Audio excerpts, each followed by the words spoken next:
Scolex, Torn from Beyond, a death and doom metal band from Oakland. Pretty old school sounding, as you can hear the influences of Autopsy and Bolt Thrower. But it's also old school because, guess what? Eric Cutler joined the band after this EP was released. Wahahaha! But before he joined, Danny Corrales of Autopsy did the solo for the title track. Okay, do I really need to explain any more why you should listen to this? It has Autopsy's fingerprints on it. But this also has members of Von Blast and Population Reduction in the lineup, so expect some really tight playing.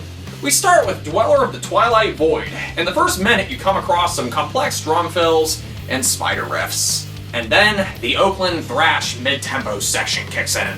From here, the song keeps breaking down and going back as it wishes. While the vocals are relatively quieter in the mix than everything else, the EP isn't exactly focused on lyrics as much as it is on musicianship.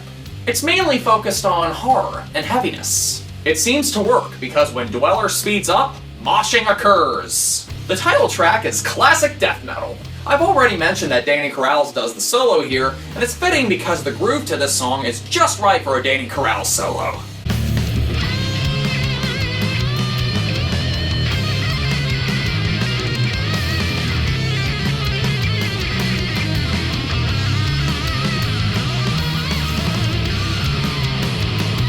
What helps with the heaviness of this song are the double bass drumming and the muted guitar parts. I'm also enjoying the riff about 2 minutes and 50 seconds in. It is simple, but effective.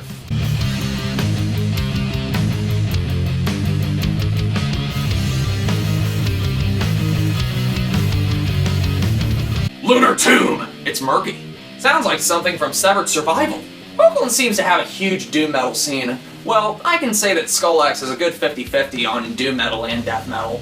That's really apparent with this song because you have the slow St. Vitus riff going on at a crawling tempo, and then the double bass drumming kicks in and goes down from there.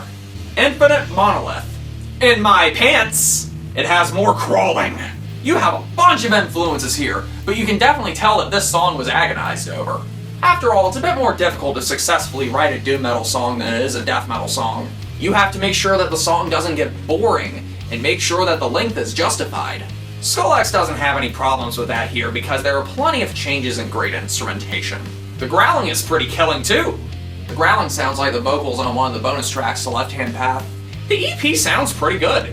Each drum hit is clear and articulate. The guitar sound is sharp and beefy, and the bass murks from the darkness. It takes a while for Scolex to write a song, as doom metal takes longer to write and the members are all in other bands. I am of the belief that the sound is tight enough to look forward to more albums. Torn from Beyond was limited to 500 copies, but Scolex should not be confined to the Lunar Tomb.